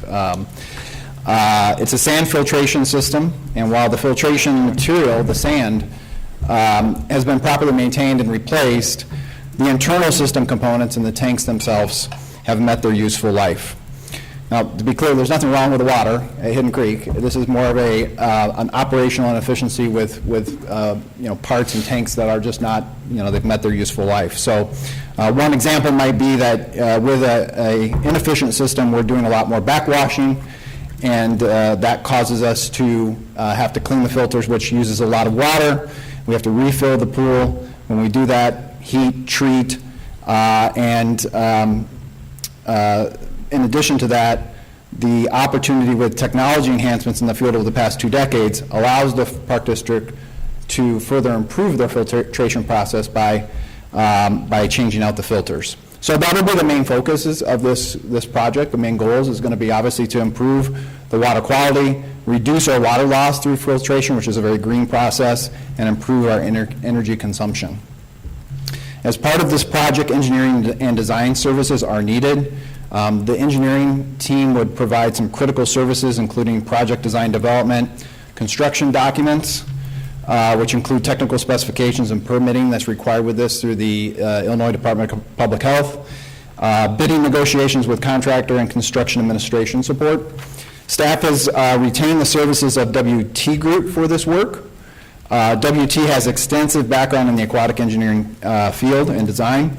They also, for us, they have experience utilizing, or I should say, designing at Hidden Creek, specifically our controller. They've recently designed that, so they're very familiar with our system. They also recently provided similar services to the Vernon Hills Park District with the replacement of their filtration system. So staff did contact Vernon Hills for reference, and they were very pleased, had a good positive review in their working relationship with WT Group. The project itself is budgeted in both the 2019 and 2020 capital projects budget. The engineering costs were budgeted within 2019. Those were budgeted at $20,000 and came in at $18,500. The timeline for the project is included in the board memo. There is one correction in that memo, and that's the opening of the park. It states the 31st. It's actually the park is scheduled to open on the 23rd, but everything else in that memo is accurate, and we are in that design development phase. So our plan right now is to come back to the board in January with a project update and a equipment recommendation. And so at this time, I can answer any questions that the board might have on just the project overview. If there are none, I would, sorry, go ahead. No, it's very, Yeah. where is this equipment actually located? It's not under, it's in, what, the building back by the... By the concession area. By Yeah, that's the pump house. So is all the work going to be back there? Yes, correct. And they just hook it into the existing pipes? Correct, yeah. The filters are very large. This will be probably about, once we get going, will be about a 3 to 4 week process for demolition and reinstallation. Yeah, and so everything's going to be contained within there. Got it. Okay. And was this project budgeted in our 5-year capital plan? Yes, correct. And it was for next year? Yes. For this amount? Yes, there's $405,000 that is budgeted for the replacement of this. Okay, great. Anybody else? Thank you, Mitch. Okay, thank you. Thank you. Bob Bernstein. A non-related Bernstein. Someone asked if we were related the other day. Well, it's interesting because, I've been to several of these meetings, and usually it's your mom that's here, so now it's your dad that's here. I know. Yeah, we're not related, but we do go back quite a ways. I am kind of interconnected to his family in many different ways. Yeah. First of all, thank you for having me here, and also thank you for supporting the foundation. I think with some of the things that we do are not only just in conjunction with the mission of the Park District itself, but they're vital to the community. And I also thank you in allowing me to meet most of you and meet most of the people around here that I've had a good opportunity to meet, and a lot of the people within the community. And I think that's one of the reasons why I get such great joy in working with the foundation. And with that, I just wanted to go over a couple of different things that we've done over the past year, because I think the foundation has finally gotten some good footing. There was a point earlier this year that I think we were in jeopardy of maybe even folding up the foundation, but I think we kind of finally got onto our feet. We are now at 11 active board members, and we have six possible board members that are probably, or possibility of joining our board and working with our cause. And just some of the accomplishments that we've done. In the past year, the Champions Banquet, which is now, I believe, going into its 4th year, we set a record number in the amount of money that we raised, which was nearly $40,000 for the SMILE Grant and Aid Program. In addition, we raised another in excess of $10,000, total of almost $52,000 that came into the SMILE Foundation. It is one of our goals to fully fund SMILE within the next 3 to 5 years through some of the different activities that we've had, that we're trying to launch. The other thing that I think we're very proud of, earlier this year, we launched another, in conjunction with SMILE, Grant and Aid program called the Foundation Youth Initiative. What we found is that there is a need because approximately almost a third of our schools are not Highland Park residents, and therefore they can't qualify for SMILE, and those are typically Highwood residents, which would typically be great candidates for the SMILE program, but they can't qualify, so we launched a Grant and Aid program. We were seeded through the YAY grant for $5,000. We also got another $2,000 grant from the Highland Park Community Foundation, and we were able to raise nearly $4,000 on our own. And we worked with a couple of different organizations, particularly District 112 and Casa Nuestra, and we launched with the help of the Park District. We launched a Learn to Swim program. Last year, we had 23 applicants that went through the program.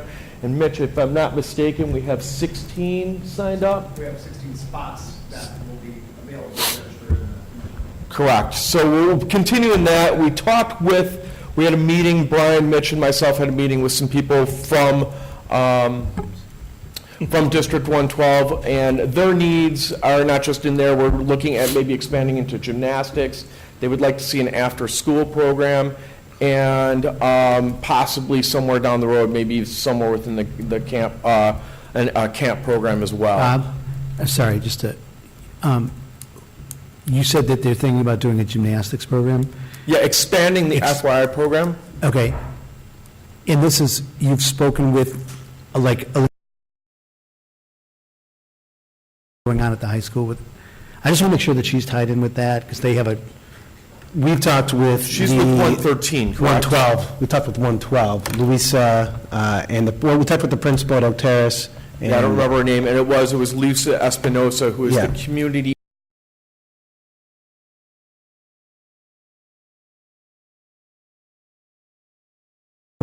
Anything about they have that big dance program and things like that? Yeah, I was confused. I thought maybe you were implying that some grant money would be.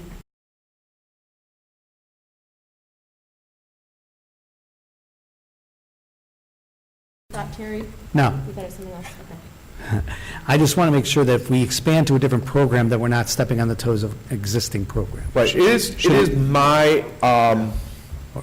I guess it's my belief that both District 112 as well as the city of Highwood are in support of this program as it is right now. Yes. Now, it's a valid question. I don't know if we're stepping on another program that maybe 113 has that I don't know about. Well, it's at the high school. I don't know. Our programs are focused on K through 3. Yeah. So I don't, if those are at the high school, I'm assuming those are for older kids. No. K through 5, I would say, are what our programs Okay. focus on. Let me just find out a little bit. Incidentally, it is in its early stage. I don't think this would happen at least until probably about the spring of this year. Okay. So we have time to figure that out. It's not a major concern, but I want to just I'm just find telling out. you the ideas that are on the table, really. Yeah, no, it's exciting. Okay. The other thing that we're also really proud of, we were able to launch a capital campaign through Sunset Valley Golf Course, and we are about 2/3 of the way fully funded into launching a youth golf center. That was funded by a couple of large donors. Then we also got a grant through the Wadsworth Foundation, and we still need to raise, if I'm not mistaken, somewhere between $25,000 to $30,000. But we're pretty confident that we'll be able to get that before the golf season begins, and we are planning to break ground on that soon, if I'm not mistaken. Is that correct? We're moving into construction documents, and we do have a verbal commitment for the remaining funds, so we're ready to move forward. We would, of course, secure those funds before we went into any type of bidding and construction, but we are moving forward with construction documents as we speak, and we plan to go to bid in February. Along that same line, we're also to secure a grant from a resident, Michael, I didn't write down his last name, I believe it's Goldman. Michael Goldman, who passed away, I believe, about a year ago. His wife established the Michael Goldman Scholarship Program. I believe the commitment is for $10,000 for a minimum of 5 years to a maximum of 10 years. We are looking forward to fund that program to at-risk youth to use the services at Sunset Valley. We'll be providing them golf lessons, as well as some rudimentary clubs, and I believe a reduced tee time for the remainder of the summer. The idea here is to get kids off the street and into the golf program. We're working with both 112, 113, and then also I've talked to some people at the police department to try to get us some juvenile delinquents, if you will. At an earlier stage of life, I might have qualified for this program. I believe they call them legally challenged. Legally challenged. And then the other couple things that I just want to kind of mention, in one more grant that I saw Amalia, is she still here? Okay. Amalia is working with us on a grant for a Safe Routes program through, I believe it's the state, if I'm not mistaken. We're applying for a grant that's $12,500. We're looking to possibly put some lighting. We haven't actually discussed what that money would go to, but it'd probably either go to lighting. I think this was actually discussed with the board, and it was decided that we had to do it through a 501c3, so that's why we're taking it on. And that would probably go through either lighting or some sort of maps for some of our roadways or pathways in parks in general. The other thing I also want to mention as well is we are in development and almost at completion of a 3-year strategic plan. We have goals in membership, we have goals in a succession plan, we have goals in officers, a marketing campaign, a fundraising campaign, and also a governance program. We're looking to rewrite some of our bylaws as well. And I'd be remiss to say that the only things that I would be asking this board for, the main thing that I'd be asking this board for is, we are looking for participation. Not only am I looking for recruitment of people to come to our board, we've launched a number of different events. We had something in Highland with Funk Fest, we've done some stuff with Ravinia Brewery, we've done some stuff over at Bluegrass, we've done a couple of other 3 or 4 events. You know, I would love to see all of us, because I think the main thing that this board needs is we need recognition, not just from you, but for you to promote us through the community. Because I think the main thing that we need, because I saw this thing with Smile about the numbers that have gone down and some of the things, we've seen some of the applicants that are not able to apply anymore.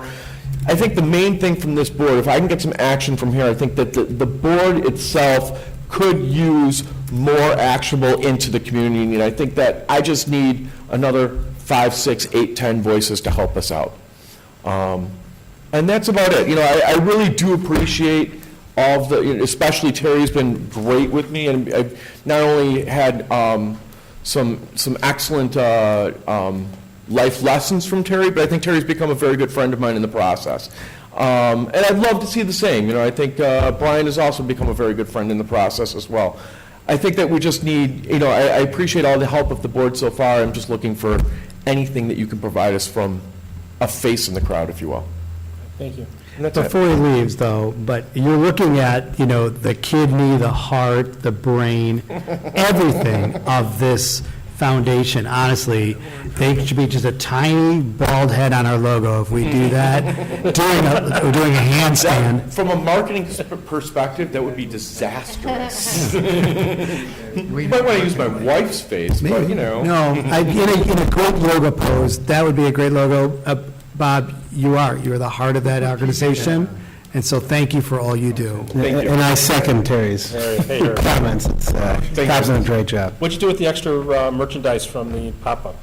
Well, the pop-up was, that was a non-inventory item. That was a company that came to us. Yeah. And I was somewhat against the idea. It was, because one, it was not a community, it's not someone from the Highland Park community. One of the girls was from Wilmette, I believe the other one was from Evanston. And it is a business that they've gone to all of the communities across the North Shore and marketed, and they stuck Rosewood on there as a thing. It was like a test balloon, if you will. In my estimation, it didn't really fly real far. But like a lot of the things that we're doing right now, I think most of them are there more from a PR and a recognition standpoint. Because if I was to stand up here 2 years ago, or if I was to go out into the community 2 years ago, and I would have showed you the logo from the Parks Foundation or told you about the Parks Foundation, maybe you guys would have known, but pretty much all these people that were standing here, there's no way that they would have recognized us. But now when I go out to the community, or when I see something at Deer Creek or Centennial Park with the logo, I think people are starting to recognize it, and hopefully 2 or 3 years down the road, I won't have to make that conversation. That's kind of the goal. And I think that was one of the reasons why we actually did do it. But I don't want to take you, we're not in the position of buying T-shirts and hats at this point in time. I do have one question. When will the golf facility be open for the Open? The I would new assume- The short game area will be summer 2021. 2021? Okay. You've seen the plans though, haven't you? It's great. It should be good. You literally It's something I have to might watch be the able to- It will be good. grass grow. I don't golf either, so I'm with you, Barney. But I will say that even as a non-golfer, it's an awesome facility. I've gone there with my family, had dinner. It's fairly priced food, fairly priced drinks, and it's a great place to sit. And is it Ryan? He's not here either, though. I think that's you should be promoting that as a destination for people to just have dinner and drinks. Thanks. Your lips, guys. Right. Thanks, Bobby. Go Thanks, on. Bob. Thank you. The facilitator. Okay. It's a marketing thing. You got anything more to say? I do. I have a few things to share that I'd like to share. Brian Rose. Thank you very much. Just a few quick announcements. The Recreation Center is doing their New Year's resolution solution. It is on sale now through January 6th, and the program begins on January 6th. It's a 6-week membership, which includes some personal training sessions, and it's a great way for new members to get into the Rec Center and work on their New Year's resolutions. Also, at Highland Nature Center, we have the Highland Nature Center Yoga and Tea on January 12th from 6:30 to 8:30 p.m. Its cost is $25 for that event. It's hard to believe it's this time of year again. Actually, Terry Grossberg just mentioned this to me today. The MLK Day of Service is coming up before our next official board meeting. It's on Monday, January 20th, and of course at the Recreation Center of Highland Park from 10 to 1:30, 10 a.m. to 1:30 p.m. And obviously this free event is where the whole community comes together to promote service projects that help those in need. I did mention, I wrote an email before, but I wanted to mention again that on November 25th, the Distinguished Park and Recreation Accreditation Committee Review Board approved the Park District of Highland Park as a distinguished agency, and this recognition is very significant in Parks and Recreation. Yes, thank you. Congratulations to the board and the staff and our community for that, because it is a big deal in the field of Parks and Recreation. It's a very positive reflection of our board, our staff, and community, and it acknowledges all of our hard work. And specifically, I want to thank Jeff Smith. It's important to point him out because he put in a ton of time, and that was like a second job for him this past year. So we'll receive the official award at the IPRA-IAPD luncheon on Friday, January 24th. So we're very excited about that. Final couple announcements. I want to also acknowledge Elliot Becker because he has been contracted with us for the past 6 months as the interim finance director, as well as the treasurer of the Park District, and this is his final board meeting in this role, and he really has made some very significant contributions to the district. Obviously, the district's 2020 budget, the combined budget and appropriation ordinance, the 2019 tax levy preparation, and ordinance approval, selection of our district's auditor. He researched some solar panels for us, which we will be implementing in 2020, and he worked really hard for us, obviously delivered our monthly treasury reports, and brought accountability to our finance department in this interim. And he's been a tremendous help also to Mary Lynn. We're very excited Mary Lynn is with us full-time, but he's been very critical in helping onboarding Mary Lynn. So I want to very much extend a very big thank you to Elliot for his work, and say thank you. And I think Elliot maybe wanted to say a few words. It all started with 5,000-watt radio station. Actually, I did have some things to say, but before I say that, I want to thank you guys for actually not falling asleep during all of my presentations. I noticed, thanks Brian, I noticed that when finance got up to speak today, an entire room just emptied out. So anyway, this is my final board meeting. I wanted to say thank you. I want to thank Lori and Brian and Barney and Cal for allowing me back, and to Terry for kind of going along with that plan. I feel really honored. I wanted to thank Kathy Donahue for bringing me back, and Brian for allowing me to stick around. The senior leadership team has been great, embracing me and allowing me to jump in. The citizens of Highland Park are fortunate to have such a good team. Finally, I want to thank my finance team. Mary Lynn, I think, is going to do a great job. She's got a great group with her, and I'm always available to help in any way. Before leaving, I did have a gift for the district. I'll give it to Terry, who can then hand it to Bob, who can then hand it to Mary Lynn, to Liz tomorrow, and everybody will get to handle the accounting. But I just wanted to say thank you. Thank you very much. Thank you, Elliot. Thank you, Elliot. And with that, I want to also say that I have officially appointed Mary Lynn Peters as the official treasurer for the Park District. So that will be moving forward. The last thing I just want to say is, obviously, this is the last meeting of 2019, so want to wish everybody, our community, a happy and healthy new year in 2020, and thanks for a great year. Thank you, Brian. Thanks, Brian. Back to you. Any additional board comments? Move to adjourn. Nope. No? Nope. That's why I said no.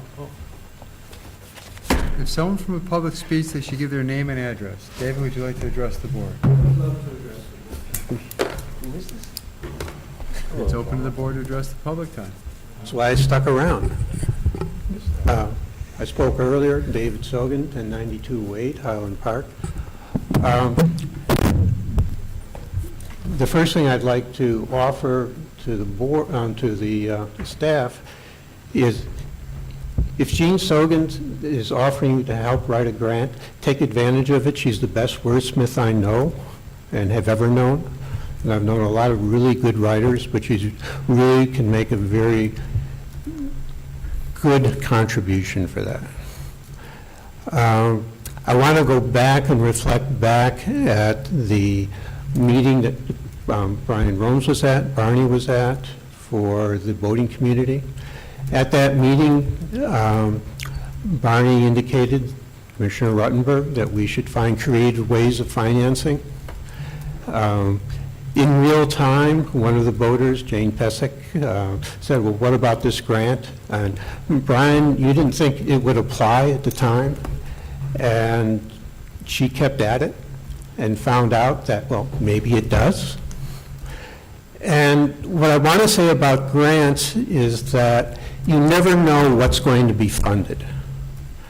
And it depends upon how money was earmarked.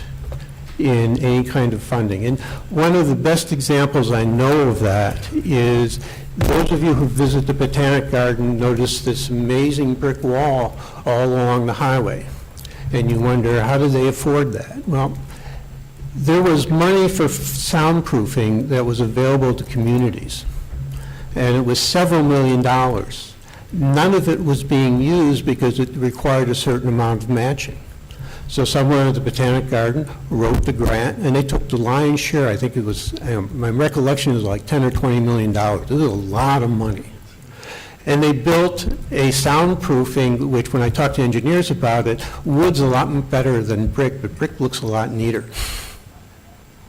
So my point there is that when you apply for grants, if you put more than one grant in, you're not necessarily competing with each other. Yes, you may only get one, but it's gives you more opportunity to get money, and money's quite fungible.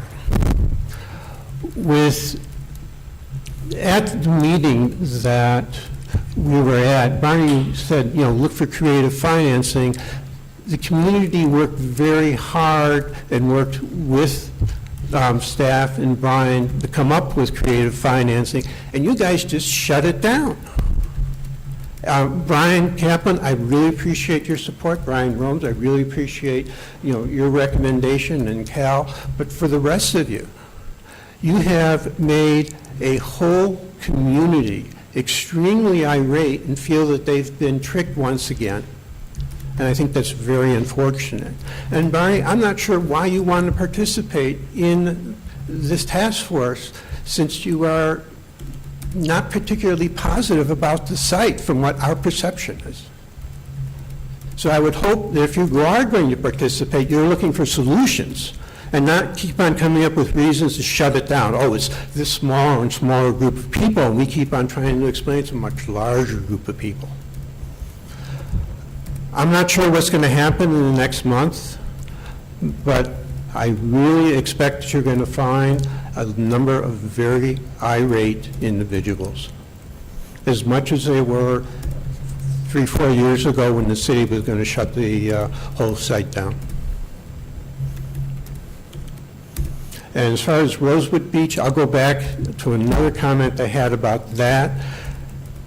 When the project was announced, and you know the difference in sand now between the bird's eye sand and the torpedo sand. We'll find out whether or not the torpedo sand is going to, or the bird's eye sand is going to last in front of the interpretive center.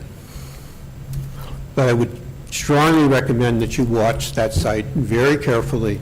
The water is still very close. Ice flows could get very close to the interpretive center. And I don't think necessarily they'll destroy the building, but you might find that you'll have glass problems. And I think you guys all want to go home. It's been a long night. Thank you. Thank you, David. Anybody else? Move to adjourn? Can I get a second? Second. All in favor? Aye. Aye. All opposed? So that we're adjourned at 8:42.